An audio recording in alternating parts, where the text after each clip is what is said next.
संगच्छध्वं संवदध्वं शंभो मनासि जानतां देवाभागं यथा पूर्वे संजनाना उपासते समानीव आकुतिः समाना हृदया निवह समानमस्तु वो मनो यथा वह सुसहासति।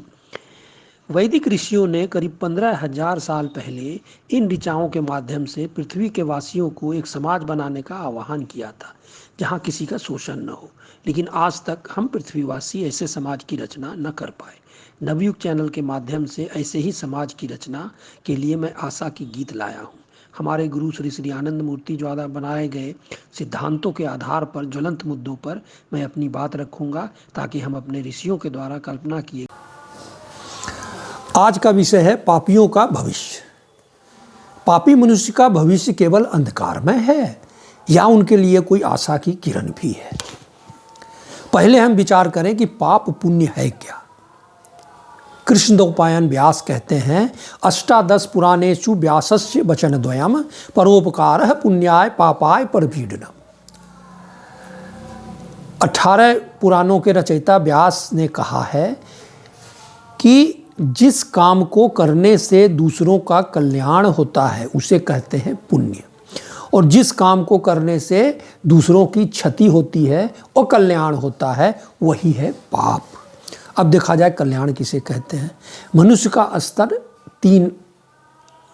थ्री डायमेंशनल है। मनुष्य का अस्तित्व 3 स्तरों पर है। एक है शरीर, दूसरा है मन और पंचभौतिक जगत, और उसका एक मन भी है और आत्मा भी है।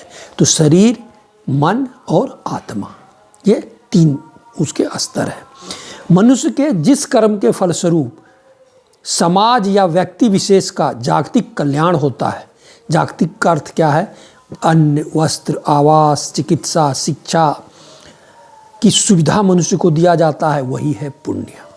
और जहाँ मनुष्य को कोई जागतिक सुख सुविधाओं से वंचित कर रहा है, भूखे को अन्न नहीं देता है, उसे वस्त्रहीन को वस्त्र नहीं देता है, आश्रय के अभाव में मनुष्य जहाँ खुले आसमान के नीचे फुटपाथ पर नाली के किनारे प्रश्रय लेने को विवश हो जाता है, और स्वस्थ बीमार मनुष्यों को चिकित्सा की व्यवस्था नहीं हो रही है, अशिक्षित को शिक्षा का सुयोग नहीं दिया जा रहा है, वहीं पर अकल्याण है, पाप है।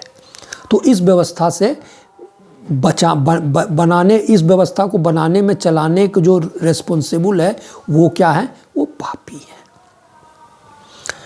अब मनुष्य केवल अन्न वस्त्र लेकर ही तो तृप्त नहीं रहता है, उसके पास मन नाम की एक और चीज़ है।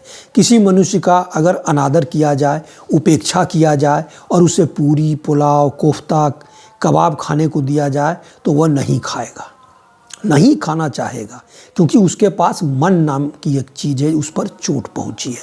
अच्छा, कुत्ते आदि को आप जो है मार दें और फिर उसको बुलाएं, कुछ रोटी वोटी देकर दौड़ के खा लेगा। तो दोनों में यही अंतर है, मनुष्य के पास मन है और कुत्ते में विकसित मन नहीं है। उसका अहम तत्व है लेकिन महत्व तत्व विकसित नहीं हुआ है। इस तरह कोई किसी के मन में अगर चोट पहुंचाता है तो वो भी पाप है।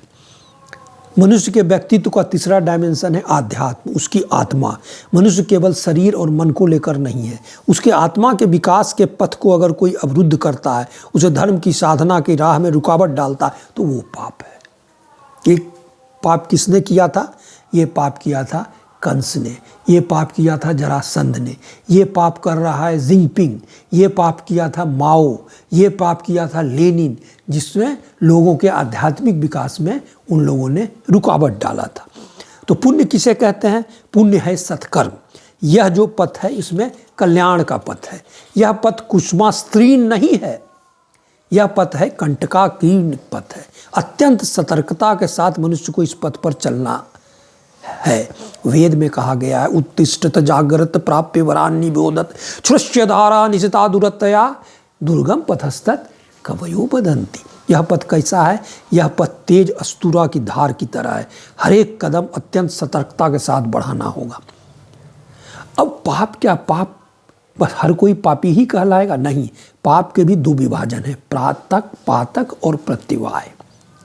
पातक का अर्थ है जो करना उचित नहीं है उस प्रकार के कार्य को करना, जैसे चोरी करना, बिना टिकट चलना, भाई की बेईमानी करना। जो करना उचित है उसे न करने का नाम प्रत्यवाय है। जैसे कोई भूखा व्यक्ति है, उसे अन्नदान करना उचित है किंतु तुमने अन्नदान नहीं दिया, तो यह हुआ प्रत्यवाय। शास्त्र कहता है प्रत्यवाय पातक से भी ज़्यादा खराब है। अब पातक पाप है, जो पाप है वो भी 3 तरह का है, पातक, अतिपातक और महापातक। एक तो पातक और प्रत्यवाय हुए, और पातक में भी पातक, अतिपातक और महापातक, इस प्रकार के 3 उसमें स्तर हैं। जिस कार्य के करने के बाद उसका प्रायश्चित हो सके वह पातक की श्रेणी में आता है। जैसे किसी ने किसी की चोरी कर ली, मान लेते हैं 10,000 रुपये ले लिए, फिर उसे 10,000 उसको पश्चाताप आया कि भाई ये तो गलत काम है, गलत हम नहीं करना चाहिए था, और उसे लौटा दिया, तो उसका प्रायश्चित हो गया, तो वह पातक कहलाएगा। अब किसी ने किसी निरपराध व्यक्ति का हाथ काट दिया, उसका कोई प्रायश्चित नहीं है क्योंकि उसका हाथ तो वो जोड़ नहीं सकता है। इस प्रकार के अपराध का पाप जिसका कोई प्रायश्चित नहीं है उसे कहा जाता है अतिपातक। और इस प्रकार का पाप जिसका प्रायश्चित तो है ही नहीं, बस को देखा देखी दूसरे व्यक्ति भी इस प्रकार के पाप कार्य में लिप्त हो जा सकते हैं, वो हुआ महापातक। जैसे खाने की वस्तु में मिलावट करना। रावण ने जो सीता का अपहरण किया था, साधु के वेश में किया था, वह महापातकी था। अगर वो वेश नहीं बदलकर अपने रूप में ही अपहरण करता तो अतिपातक कहलाता। लेकिन साधु के वेश में उसने कार्य किया, इससे आने वाले समय में साधुओं से ज्ञानियों का विश्वास उठ गया, इसलिए रावण का यह कृत्य महापातक की श्रेणी में आया। इसलिए जब राम और रावण में युद्ध हो रहा था और रावण जो है हार रहा था और वो घायल हो गया था, तो पार्वती जी ने शिव जी को कहा कि आपका वो परम शिष्य है, वो इस तरह से जो है कष्ट में है, आप उसका क्यों नहीं उद्धार करते हैं? तो इन्होंने कहा कि नहीं, वो तो महापातकी है, मैं उसका उद्धार नहीं कर सकता हूँ। तो पार्वती जी ने कहा कि नहीं, महापातकी कैसे तुम नहीं करोगे, तो मैं जाके उसका करूँगा। वो महापातकी नहीं है, वो तो अतिपातक था। तब शिव जी कहते नहीं, वो अगर अपने वेश में ही जाके सीता का अपहरण करता तब मैं उसकी मदद करने को सोचता भी, लेकिन उसने साधु के वेश में किया है इसलिए मैं उसकी मदद नहीं करूँगा। ये एक कथा है शिव और शिव जी की। तो क्या इन पापियों का कोई भविष्य नहीं है? हम पहले विचार करेंगे कि पाश्चात्य दर्शन क्या कहता है। पाश्चात्य मान्यताओं के अनुसार जीव मनुष्य का जीवन एक बार ही पाता है। अगर उसने उस जीवन में पाप कर्म किया है तो आखिरत, जो डे ऑफ जजमेंट का दिन है, उस दिन परमेश्वर खुदा फैसला करेंगे। वो फैसला करते हैं। अपने पाप कर्मों के कारण मनुष्य दोजख या हेल नरक में जाएगा। दोजख जन्नत में उसे गर्दनों की जंजीरों से बांधकर घसीटा जाएगा, उन्हें खौलते हुए पानी में धीरे धीरे आग में झोंक दिया जाएगा, उसके सरों पर जलता हुआ पानी डाला जाएगा, उससे उसकी शरीर खाल सब गल जाएगी। इसको मारने ठोकने के लिए लोहे के हथौड़े, ये वर्णन है, ये उनके शास्त्रों में वर्णन है कि नरक में इस तरह का जो है लोगों को दंड दिया जाता है। इन परिस्थितियों में वो अनंत काल तक रहेंगे। इसी तरह के अनेक भयानक दृश्यों का वर्णन है। तो वो परंपरा क्या कहती है कि पापियों का कोई भविष्य नहीं है, लेकिन भारतीय दर्शन परंपरा इनको ऐसा अभागा नहीं मानता। हमारा दर्शन बताता है मनुष्य अपने कर्मों के अनुसार आगे का जन्म पाता है और यह उनके अगले कर्मों पर निर्भर करता है कि वह उन्नत जीवन पाता है या अनुन्नत जीवन पाता है। अब भगवान का एक नाम हरि है, इस नाम से हम उसे क्यों पुकारते हैं? हरति पापान इत्यर्थे हरि। जब मनुष्य में भक्ति जगती है और वह सतपथ पर चलने लगता है, ईश्वर चाहते हैं कि वो जल्द से जल्द उनकी गोद में बैठ जाए, जन्म मृत्यु के बंधन से मुक्त हो जाए, लेकिन भक्त अपने कुकर्मों के भार से युक्त रहता है। ईश्वर कहते हैं कि अब चूंकि तुमने सतपथ को चुन लिया है, तुमने पूर्ण समर्पण कर दिया है, तो अपने कुकर्मों सुकर्मों को हमें दे दो। तो भक्त इसके लिए तैयार नहीं होना चाहता है कि ईश्वर हमारे कर्मों का फल ले ले। ऐसी स्थिति में ईश्वर अपने संतान को अनंत काल तक इस बंधन में नहीं देख सकता। वो क्या करते हैं, भक्त के कर्मों को चुरा लेते हैं, वे हर लेते हैं। इसलिए उनका एक नाम क्या हुआ, हरि। हरति पापान इत्यर्थे हरि। अच्छा, हमारे श्री कृष्ण गीता में क्या कहते हैं, अपिचेत सुदराचारो भजते ममन्य भाग सो अपि पाप विनिर्मुक्तो मुच्यते भवबंधनात्। अपिचेत सुदुराचारो, सुदुराचारी मतलब जिनका आचरण समाज के लिए खराब है उसको दुराचारी कहते हैं, और जिनका आचरण इतना खराब है कि दुराचारी भी उससे घृणा करते हैं वे हैं सुदुराचारी। चोर भी कहे वो तो बहुत बड़ा चोर है, ठग है, महापात की। श्री कृष्ण कहते हैं कि अगर एक सुदुराचारी व्यक्ति भी एकाग्रचित होकर अनन्य मनसा से मेरी भजना करता है, अगर पापी से भी पापी हो, पापी के लिए भी जो पापी हो, वह भी अगर प्रेम से मोहब्बत से मेरी भजना करता है, वो भी पापों से मुक्त होगा और मैं उसे भव बंधनों से मुक्त कर देता हूँ। हमारे बाबा भी कहते तुम मुझ में आत्मसमर्पण कर दो, मैं तुम्हें मोक्ष अवश्य दूंगा, तुम्हें मोक्ष अवश्य मिलेगी। हमारे देश में ऐसे पापियों के कई कहानियाँ हैं। उंगलीमाल डाकू, वाल्मीकि, कालिकानंद कुछ उदाहरण है। अब उंगलीमाल का संबंध महात्मा बुद्ध से है। प्राचीन काल में मगध राज्य में एक खूंखार दुर्दांत डाकू हुआ करता था। वो जंगल में रहता था और अपने इलाके से गुजरने वाले राहगीरों की हत्या कर वो उसका सामान लूट लेता था और उसकी उंगलियों को काटकर वो अपना एक जो है गले में हार की तरह पहन लेता था। इसीलिए उसे उंगलीमाल कहते थे और उस इलाके के सारे लोग, सारे गांव के लोग उससे डरते थे। एक बार महात्मा बुद्ध जो है, भगवान बुद्ध अपने शिष्यों के साथ उस इलाके में गए। तो जब वो गांव में पहुंचे तो गांव वाले बहुत दहशत में थे। तो उन्होंने पूछा कि भाई ये क्या बात है। तो वो सारी कहानी उन्होंने बताई कि उंगलीमाल जो है सारे लोगों को इस तरह मारता है और लूटता है और उंगली का माला पहनता है। तो महात्मा बुद्ध ने कहा, वो तो करुणा के मूर्ति थे, वो उसका भी उद्धार करना चाहते थे। तो उन्होंने कहा मैं वहाँ जाऊँगा। उनके साथ जाने को कोई तैयार नहीं हुआ, उनके शिष्य भी तैयार नहीं हुए, लेकिन वो गए। वो जब धीरे धीरे उंगलीमाल के तरफ बढ़ने लगे तो उंगलीमाल ने सोचा चलो एक बहुत ही जो है सुदर्शन व्यक्ति आ रहा है, मैं इसे लूटूंगा और हत्या करूंगा। तो जब उनके समीप पहुंचे तो देखे उनमें कोई डर का भाव नहीं है। तो ये सबसे पहले इनको बहुत आश्चर्य हुआ। फिर उसने कहा जो है सामान हमें दे दो। उन्होंने कहा मैं दे दूंगा, लेकिन तुम हमारा एक काम करो, तुम जो ये सब काम करते हो तुम एक साधारण सा काम कर दो, 10 पत्तियों को तोड़कर उस पेड़ से ले आओ। तो 10 पत्तियों का पेड़ तोड़ के ले लो। और उसके बाद उसने चाहा कि अब इनको अब हम दंडित करें। लेकिन धीरे धीरे भगवान बुद्ध के व्यक्तित्व का प्रभाव उस पर आ रहा था। भगवान बुद्ध ने कहा अब तुम इस जो पत्तियां हैं इसको जाके वहाँ जोड़ दो। तो बोला ये कैसे हो सकता है। तो बोले जब तुम ये कर नहीं सकते हो तो तुम लोगों की जिंदगियाँ क्यों ले रहे हो। अब उनके व्यक्तित्व का प्रभाव उस पर पड़ा, उंगलीमाल पर, और वो द्रवित होकर जो है इनके पैरों को पकड़ लिया। हे भगवान आप कौन हैं, आप मुझ पर दया करें, मुझे रास्ता दिखाएं। और इस तरह उंगलीमाल जो है उसमें परिवर्तन आया और वो जो है भगवान बुद्ध का शिष्य हो गया। तो इसी तरह की कहानी एक महर्षि वाल्मीकि की है। वे रत्नाकर डाकू थे, वो राहगीरों को लूटा करते थे। तो एक बार नारद मुनि उस जंगल से जा रहे थे, उनको भी उसका उद्धार करना था। तो उन्होंने नारद मुनि को बंदी बना लिया और उसको लूटना चाहा। नारद मुनि ने कहा भाई ये तो पाप है, तुम लूट रहे हो, ये तो पाप है, तुम क्यों पाप कर्म करते हो।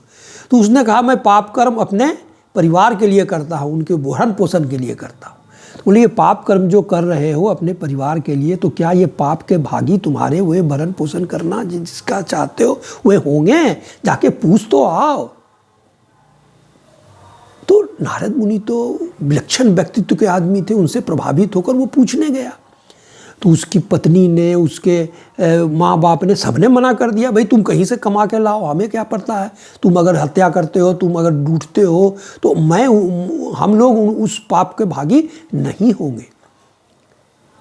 अब वो पछताने लगा, वो आया, इनके चरणों पे गिर गया, इनको खोल दिया, बंदी बनाया था कि हे नारद मुनि, आप हमको, हमारा जो है उद्धार करें। वो पूछा आप कौन है? बोले मैं महर्षि नारद हूँ। तो वो फिर जो है उनके चरणों पर गिरकर रोने लगा। तो नारद मुनि ने कहा नहीं, तुम्हारा भी उपाय है, तुम राम राम जपो। लेकिन वो तो हत्या करता था, राम उसके मुंह से ही नहीं निकलता था, तो वो मरा मरा कहने लगा। तो इन्होंने कहा तुम मरा मरा ही कहो, राम राम राम राम, इसी से तुम्हारा उद्धार हो जाएगा। वो व्यक्ति जो डाकू रत्नाकर था, वो मरा मरा ही कह के समाधिस्थ हो गया, और इस तरह से उसका मन जो है केंद्रीभूत हो गया, मन उसका निश्चल हो गया, और मन जो है उसका भगवान में रम गया कि उसके शरीर पर जो है दीमकों ने घर बना लिया। तो दीमक को वाल्मीकि भी कहते हैं, तो इसीलिए उनका नाम एक है महर्षि वाल्मीकि। और उन्होंने संस्कृत में जो है रामायण की रचना भी की। तो इस तरह से हम देखते हैं एक और इसी तरह जो अभी के कलयुग में एक इसी तरह का घटना हुआ है, वो था कालीचरण का। हमारे आनंद मूर्ति जी जो बाबा थे, वो 1939 में श्रावणी पूर्णिमा के दिन काली मित्र घाट पर हुगली के किनारे, कलकत्ता में उस समय वो यूनिवर्सिटी में पढ़ते थे, तो वो जाके वहाँ बैठ गए, और उनका मुंह जो है हुगली के तरफ था, गंगा के तरफ था। उनको भी उद्धार करना था कालीचरण का। एक जो है कहानी रचना था जिससे कि पापियों में भी जो है ये रहे कि हमारा भी उद्धार हो सकता है। तो वहाँ का दुर्दांत डकैत जो हत्या भी कर सकता था लूट के लिए, वो था कालीचरण। वो पीछे से पहुँचा तो हमारे बाबा कहते हैं कालीचरण इदिके आसोन, इदिके आसोन। उसके बाद कहा सामने आओ। तो कालीचरण डर गया, संभल गया कि भाई ये तो बच्चा है। उस समय बाबा किशोर थे, किशोर वय के थे, ISC में पढ़ते थे। ये कौन है जो हमें, जो पीछे से ही आँख उसकी उधर है, देख लिया। खैर वो आगे आया तो बाबा पूछते हैं कि भाई कालीचरण, तुम क्यों ये सब करते हो? तुम क्या भले आदमी नहीं बन सकते हो? तुम सज्जन आदमी नहीं बन सकते हो? तुम आध्यात्मिक पुरुष नहीं बन सकते हो? तो उन्होंने कहा मैं तो पापी हूँ, मुझे कौन रास्ता दिखाएगा? मैं इस रास्ते पे तो इसलिए आया कि मेरी एक छोटी बहन है, माँ है, कहीं भी खाने का हमको जुगाड़ नहीं हो रहा था, तो मैंने यही शुरू किया, अब मेरा ये पेशा बन गया है। तो बाबा बोले मैं तुम्हें सही रास्ता बताऊँगा और तुम साधना के रास्ते पे आओ। तो बोले तुम बताओगे हमें? हाँ। तो बोले कि जाओ तुम हुगली में गंगा में स्नान करके हमारे पास आओ। उसी वहीं जब वो उसने छुरा फेंका और स्नान किया और बैठ गया, बाबा ने उसे दीक्षा दी। वो उसी दिन से जो है उसमें महान परिवर्तन आया। बाबा ने उसे तब कहा कि तुम रांची जाके लकड़ी का कुछ बिजनेस करो और अपनी माँ और बहन को वहीं ले जाओ। और रांची में उसने बिजनेस किया और जो है उसकी बहन की शादी हुई, माता की मृत्यु हुई। फिर उसने कठिन तपस्या की, बाबा ने उसे कपालिक साधना भी दी और वो बाद में कालिकानंद के नाम से प्रसिद्ध हुआ। और वो उनकी अनेक कहानियां हैं, उनको जो है कई जो है शक्तियां भी उन्होंने अर्जित की और वो आनंद मार्ग का बहुत सारा काम भी करते हैं, अभी भी है वो। इसलिए किसी भी हालत में कभी भी मनुष्य के लिए पापी से पापी ही क्यों न हो, महापातकी ही क्यों न हो, घबराने की कोई ज़रूरत नहीं है, डरने की कोई बात नहीं है। उसका भी भविष्य है।